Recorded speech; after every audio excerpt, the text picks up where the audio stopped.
He collapsed in tears, shirt torn, claiming they beat him and stole his car. I just smiled. Because I was the thief, and that was only the beginning.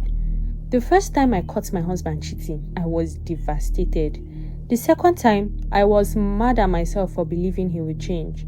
But the third time, I introduced him to something far worse than heartbreak.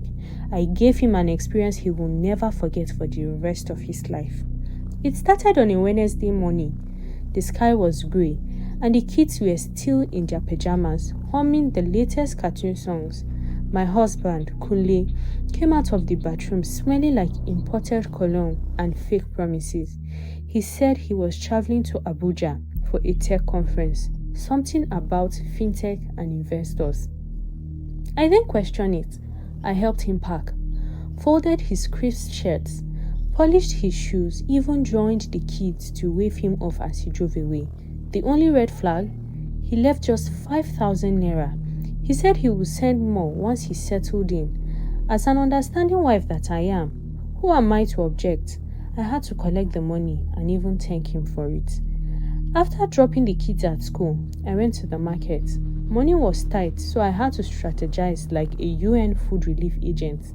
I boarded a keke to mile 7, hoping to stretch the little I had.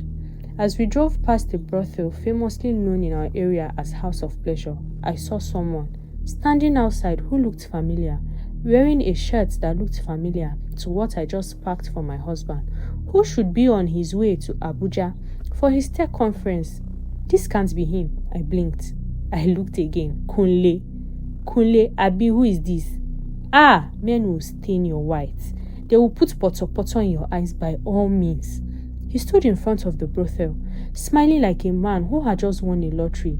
Two young women in tight gowns ran out and jumped on him like puppies greeting their owner. They kissed his cheek, played with his shirt, and giggled like schoolgirls. He didn't even look around to check if anyone was watching. I tapped the keke driver. Oga, abeg, drop me here. He looked confused. Auntie, this place no good though. Nah, here good for me today. I stepped out, pulled out my phone and started recording. Burst shots, zoom, portrait mode, everything. I followed discreetly and saw him drive into a nearby compound, one of those hourly lodges. He parked, blew a kiss at one of the girls and disappeared inside. That was when something snapped. This wasn't just a mistake. This wasn't a slip. This was a lifestyle, a pattern, a decision. And it was time for me to decide something too. I went home and cried. Not just the kind of cry that comes from heartbreak, but the kind that comes when a woman realizes she's been made a fool of by someone she trusted with her life. After crying, I washed my face, pulled out his spare key from the drawer and went back. The lodge security didn't even look twice as I entered the compound. I opened the car and drove it out slowly like it was mine, because in that moment, it was. I drove it to a trusted friend's compound, Rex. He was a classmate from university, chaotic, cunning, and very loyal. If you want mischief done, you call Rex, my guy from way back. I showed him the pictures and explained my plan to him. Gave him the location of the hotel and every detail of the car he needed. Call him. Tell him you stole the car and want 10 million to return it. Keep your voice deadly. I'll give you 1 million from the money. Rex grinned. Wahala day. Let me wear my gangster voice. He was back the second afternoon. Kunle was back home, crawling like a soldier who escaped enemy fire. His shirt was torn, his forehead sweaty. He looked like a Nollywood extra. It was so funny, but I had to hold back my laugh. They beat me. They stole my car, he screamed. Oh my God, I said sweetly, grabbing rope from the drawer. The hot one, no. I started massaging his back with it, very deep and slow and wicked. Then came the call. His phone rang. He put it on speaker. And the voice, we have your car. 10 million or forget about it. Kunle, please, I don't have that kind of money. Who are you people? You get money to carry girls go lodge. You go get money to take your car back. He turned to me trembling. They want 10 million. Oh my God, I said again, hand still rubbing. You better find the money. That car cost even more. It's a Lexus 2025 worth 45 million. And that's the only car we have, Kunle. Maybe we should involve the police. Me? These people are dangerous criminals, so you want to make it worse? He sighed and slumped on the bed. He didn't eat that night. I made sure the kids were loud and cheerful, singing around him, asking questions like, Daddy, how was the conference? While he buried his face in shame.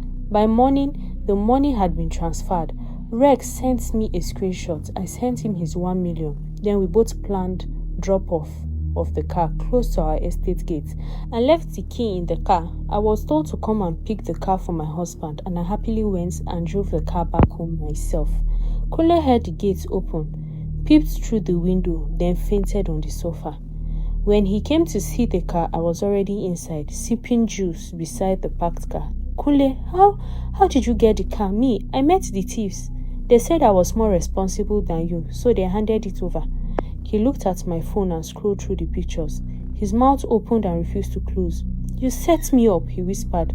I stood up, walked to him slowly and whispered back, This isn't the first or second time.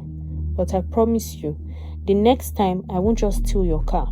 I'll cut off every temptation between your legs that is making you sin against your wife and children. Then I smiled and walked away. That night, I checked my bank balance. 9 million naira. My first peaceful sleep in months. I really married a rich man. You see, men like Kunle never truly stop. Even when they are caught, shamed and broken, there are always a little voice in their head whispering, you can still get away with it. 3 months after the car drama, Kunle was walking on eggshells. He didn't raise his voice, he didn't argue. He came home early, ate quietly, and even helped the kids with homework. You think he changed? But a woman knows. We always know. That's one of our gifts. One afternoon, I was hanging clothes when I saw him step out to receive a phone call. He didn't know I was watching through the window. He had that same excited bounce in his step, that same stupid boyish grin. That's when I knew he was at it again. So I started digging. I went through his laundry, found receipts, hotel slips, a pink lipstick stain on his white shirt collar, very cheap. Garnish, not my style. I took photos and made a folder, Kunle the coward. Then I traced one hotel slip to a boutique lodge downtown. I wore a scarf, dark shades, and carried a basket like I was running errands.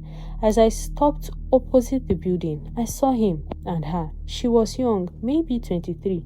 Curvy, loud laugh, fake eyelashes like ceiling fans. They walked into the lodge hand in hand, like they were in a music video. I didn't cry this time. I just took photos, smiled, and left. That night, I cooked his favorite meal.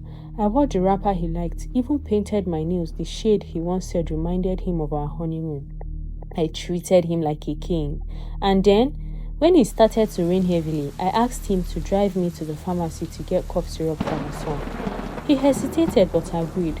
As we drove, I directed him to a location I had chosen earlier, a dead-end road that led to a quiet, unfinished building site.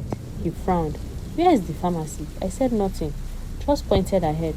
When he parked, I got out with an umbrella, walked to the edge of the construction site and stood there. Come, I said. He joined me under the umbrella. The rain poured. Our clothes soaked quickly. I turned to him, face cold. I know about blessing, he flinched. I know about you, 9. I know about the receipts. I know about the lipstick on your shirt. Babe, it's not what you think, I smiled. You always say that, but this time, you are going to confess to me in the rain like a true criminal in one of those crime documentaries you love to watch. He tried to speak, but I raised my hand. I'm not asking, I'm telling you. Then I brought out my phone and started recording. Say your name and tell the world what you did. He froze. I swear if you don't talk, I'll scream. The neighbors will come and I'll show them everything. You want your children to grow up seeing you dragged out by vigilante, Abby? He broke, like a dam, crying, snot running down his nose. I'm Kunle.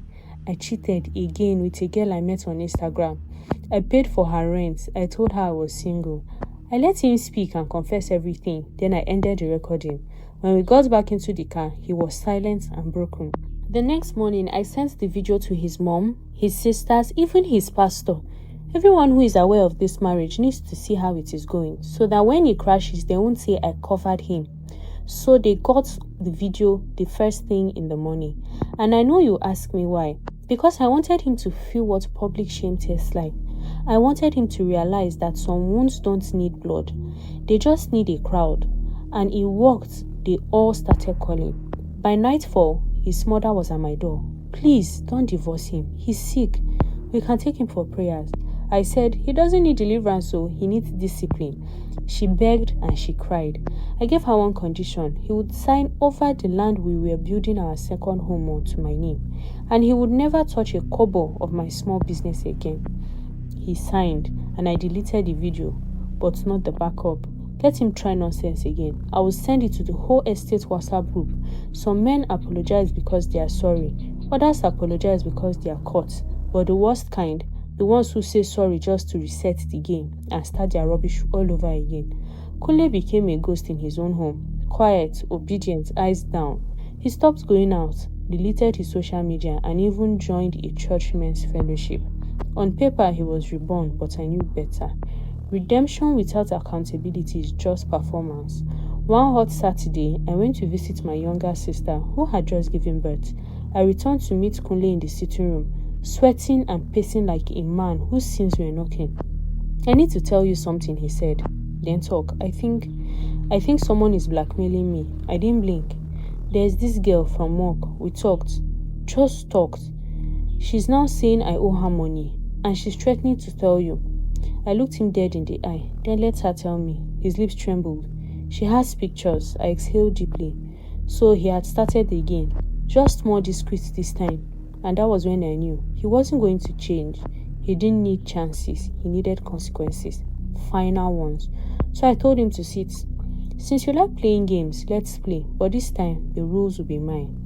I brought out a document, a separation agreement. No divorce. Just a financial and fiscal split while still under the same roof. He panicked. You want to throw me out? No, I want to throw the cheating, manipulative, lying part of you out. That part that disrespects me. The part that uses love as a weapon. He refused to sign. Said I was embarrassing him. So I released the confession video. This time to our estate WhatsApp group. My phone buzzed for hours. Madam, is this real? I'm so sorry. You are strong, oh. This man has finished all the women in phase 2. It's time someone showed him Pepe. By midnight, he signed and then came to the surprise. The next morning, one of his co-workers messaged me. She had seen the video. She had screenshots, bank transfers, texts, and voice notes. Kunle had not only been cheating, he had been using our business accounts to fund his escapades. I went to the police, filed a financial mismanagement report, froze the joint account. He was invited for questioning. His face was plastered across blogs before evening. My inbox filled with women saying he has been disturbing me too. You see, mercy is beautiful, but mercy without justice is a scam. And I had been scammed long enough. That week, I reclaimed the business license. I changed the name, got new branding, a fresh start. Kunle came back from the station looking like a wet dog. I gave him food and let him sleep. Then I told him, you can stay in the house till the end of the month. After that, find somewhere else. You are no longer my husband. You are the father of my children. That's all. He cried. And I didn't. 2 months later, I threw a lunch party for my rebranded business. Friends came. My kids danced. My mother held my hand and whispered, you did well. And in the corner alone, Kunle stood, watching. Maybe he finally understood. Mercy is not free, it is earned, and I had no more discounts to give. Please help us grow this channel by sharing this video, giving it a thumbs up, and leaving a comment below.